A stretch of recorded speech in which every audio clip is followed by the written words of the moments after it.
Alright, hello everybody. Welcome to Ghost Recon Wildlands. Today is going to be the first episode of the new Ghost mode that just recently came out, I think this year. And it's going to be a lot of fun. It's going to be very challenging. If you don't know what Ghost mode is, they have included permadeath. And what permadeath is, if your character dies and is not revived within the allotted time, they stay dead. And that's quite unfortunate for those who've put in 9 hours of playtime and all of a sudden you get run over by a civilian. So it's gonna be a long one. Here I am just kind of deleting old save file I had because I was kind of just messing with it, but now I'm actually going to get into it. We're going to skip over the customizations, like 2x speed I think is when I edited it. Yeah, okay, so about the game mode, permadeath, right? If you go down and you don't get revived on time, your character's dead. Let's see. Oh, you can only change your loadout whenever you're at a loadout station or like an ammo crate or a box.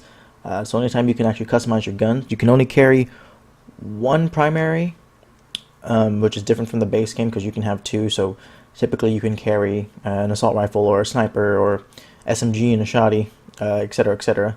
And you still have your sidearm, but I guess I'm going to depend on that more so when it comes to more stealthier missions.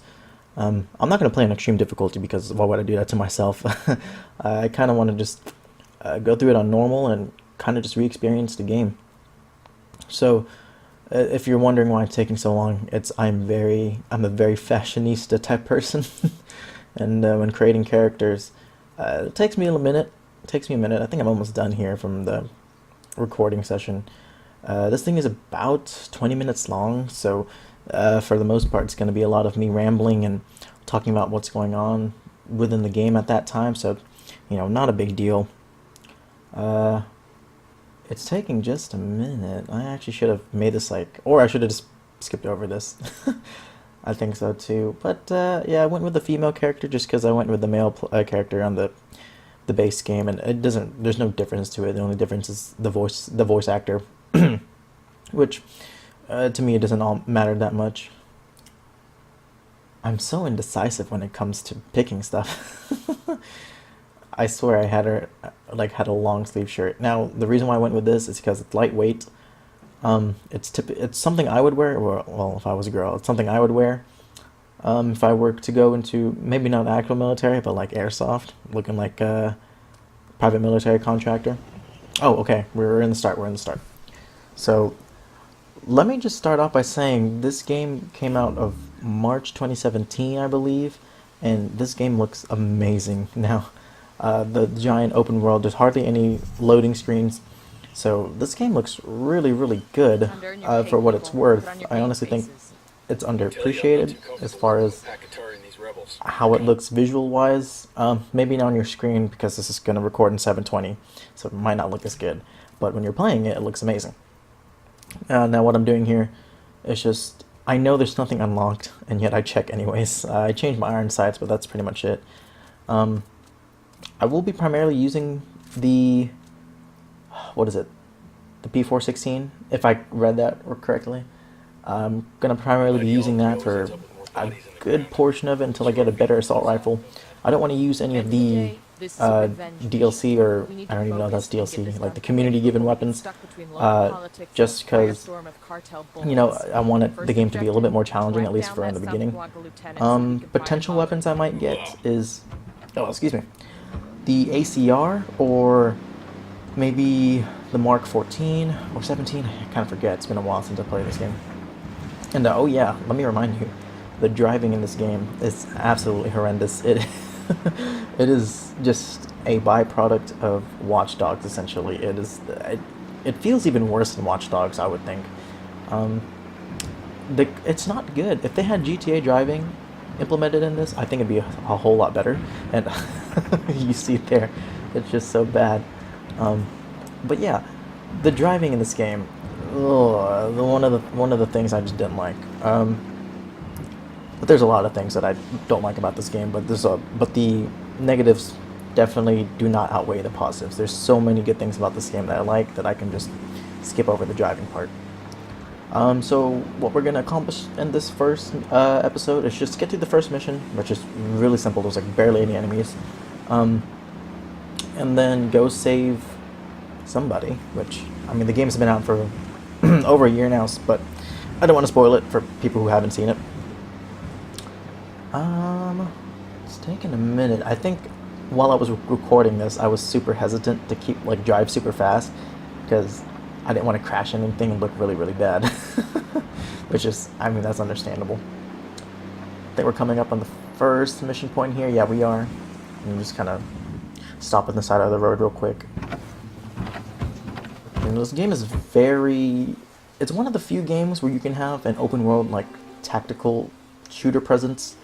I don't know if I used that term correctly, but I can't really think of any other game. Well, except for maybe The Division, but you can't really be tactical in that game because you can't stealth. At least you can't stealth for your entire time, because once you start shooting enemies in that game, they're all alerted to your presence, and all the runners were going to find you. Thankfully in this game there's no runners, but the AI in this game, even on normal difficulty, I think sometimes proves a bit of a challenge, especially if you're not going super stealthy the entire time. And here I just ping a guy from far out because I know he's like the only person by himself. Tactics wise, what I like doing is isolating targets and picking them off as they're separated. If I have to manage groups, I think I'm going to go for sync shot. I think it's one of the main things I'm going to go for, like ASAP, because sync shots in this game is your best friend. Even in the base game, they're really really handy.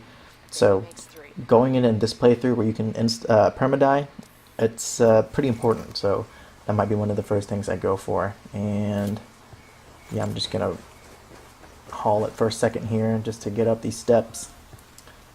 And again, I'd like to isolate targets, or at least once they have enough separation in between them, then I like to pick them off. A little hesitant here because the iron sights on this, basically any iron sights are a little bit risky, and I actually missed the shot right here. Thankfully, I retarget and take him down quickly. That was actually really bad. I actually freaked out when I was recording this. I mean, it's the first enemy, so it's not going to be like bad, but I was like, man, that looks really, and I didn't want to edit it out either. I was just thinking that looks really really terrible. So we're rolling up here.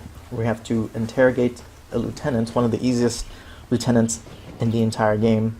What I mean by that is there's going to be several lieutenants throughout the game that you can just interrogate for information, and no other lieutenant is more spoon-fed to you than this one. Now granted, it's the first mission, so they have to kind of spoon-feed this lieutenant to you, but man, I wish they kind of amped the difficulty up a little bit on the first mission, because this is very, like, they give you everything, pretty much. Like, your decision-making, while you have free reign to kind of do anything, it's sort of limited, at least in my opinion, in the very beginning, because it's very linear. It just they basically give you the path to take to do the objective needed. So thankfully, the lieutenant here is kind of walking towards me, and sometimes I, have to decide whether to run or just crouch. But here I ended up crouching, and thankfully he didn't get alerted fast enough. I think it's better just to run, in my honest opinion.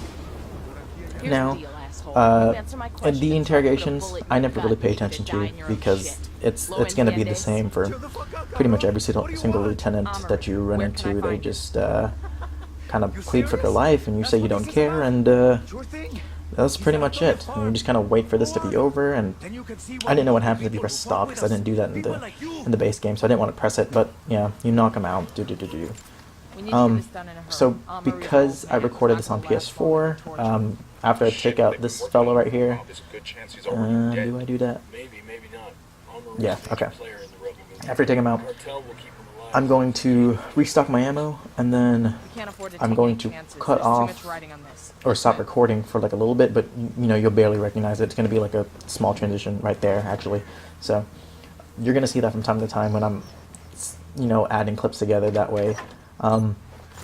It all looks a little bit smoother because I don't have a capture card, and I know that sounds really unprofessional, but I mean, heck, I'm not making videos. I'm not making money off these videos, so it really doesn't matter. 4 enemies down here. Honestly, it's not that tough, but I was waiting for the correct time. I think I pick off this guy on the street right here because he's far enough. Yeah, I do. Okay. And I don't know, did I sink shots? I think I did ask for a sink shot.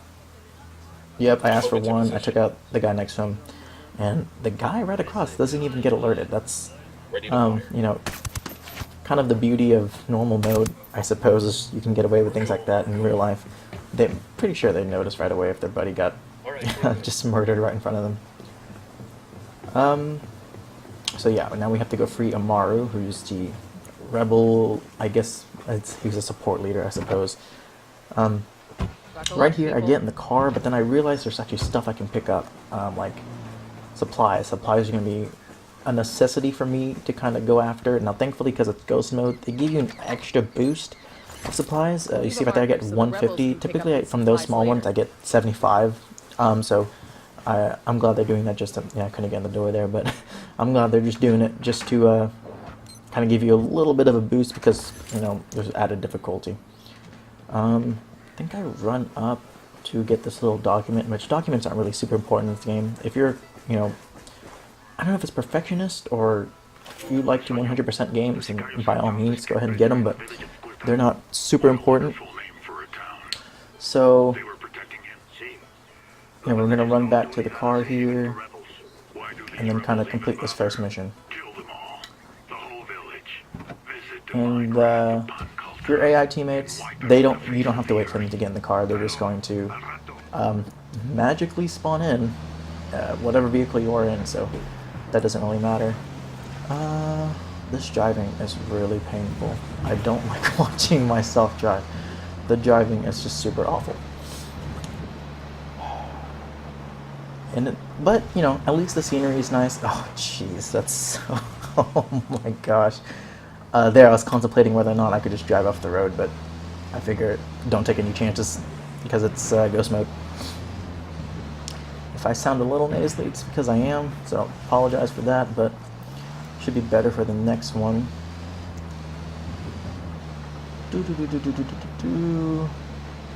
I need to figure out what to say just to fill in time, or either that or just cut out driving entirely, but since it was such a short distance, I kind of just wanted to leave it in.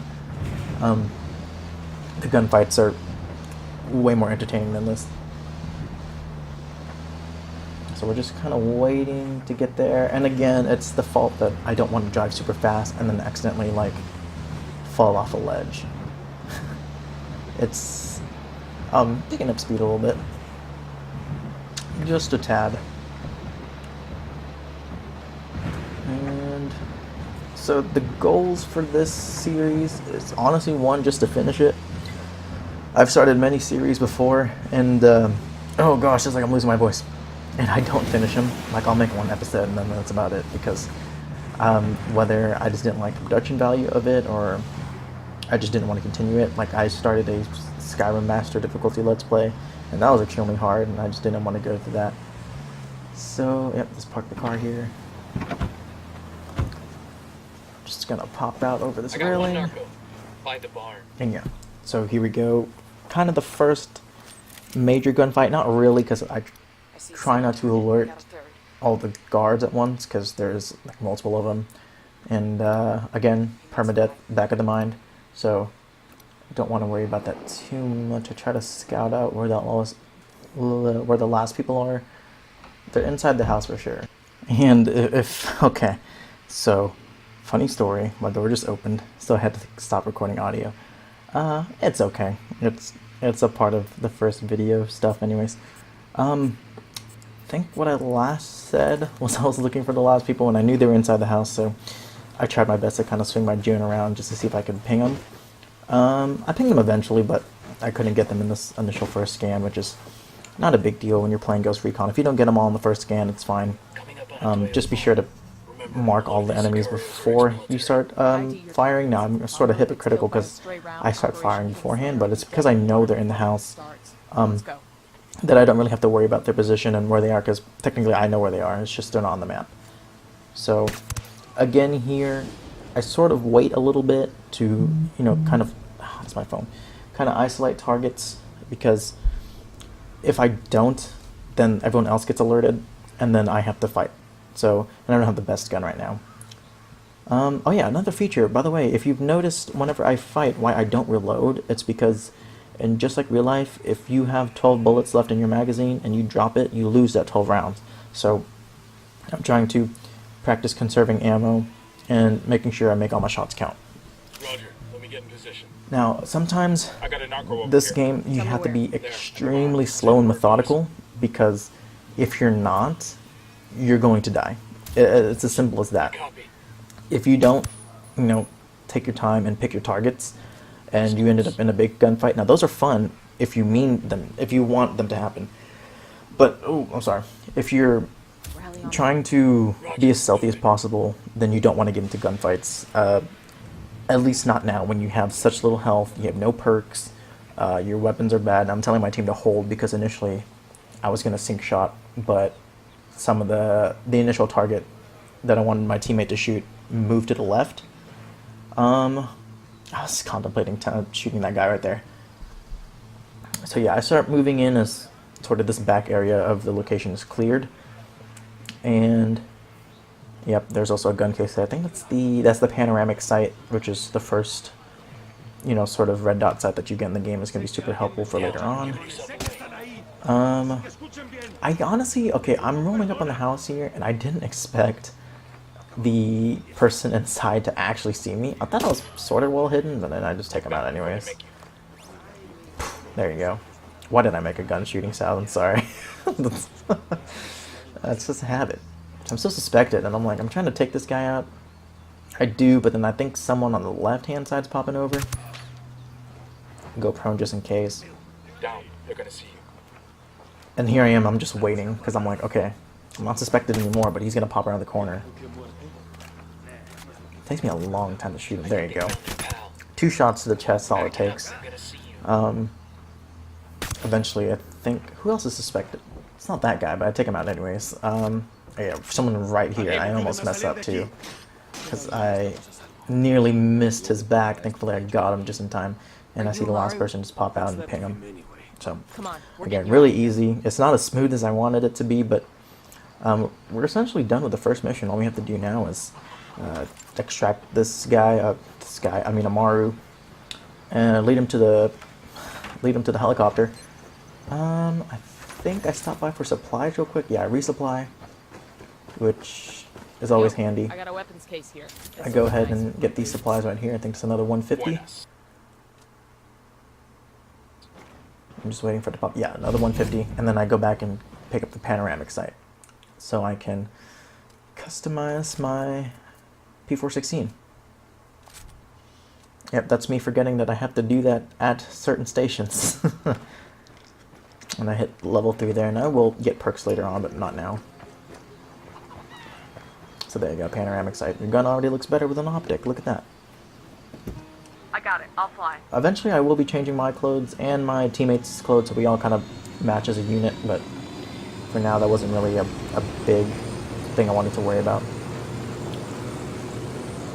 Now, one of the things I do really love in this game, but I'm going to be deathly afraid of later on, is flying. Because flying in this game lets you see all of the sights that Ghost Recon gives you, and look at this view. It is absolutely stunning. That was one of the main things why I purchased the game, because of all the videos. I only watch a few videos before games come out, or none at all, just to keep myself, ready, I guess you can say.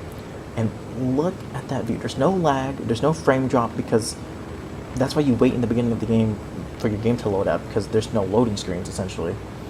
Only time there's a loading screen is through a cutscene, and pretty soon we're going to have a cutscene, and that's when I'm going to stop talking.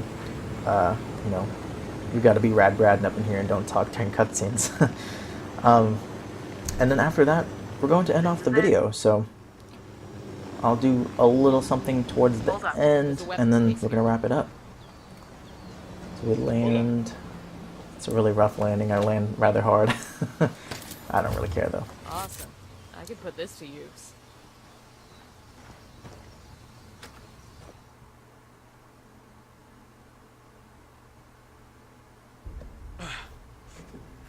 Are you hurt? Blanca is not the most gracious of hosts. These Aucas, these demons they had questioning me. Let us say, their talk of love was enough to make me vomit. But their methods were not... Were their names Yuri and Polito? See, Yuri Polito. These are the fucks that tortured Ricky Sandoval while Sueño questioned him. I want them bad. We only saw run-of-the-mill Sicarios when we freed Amaru. But I haven't seen Yuri and Polito in at least 3 days, maybe 4. I don't know where they are now. We need more intel. We'll search every village and camp until we find something. Somebody's gotta know something. Gather documents, hack computers, interrogate hostile lieutenants, talk to civvies, whatever it takes. We'll turn over every rock.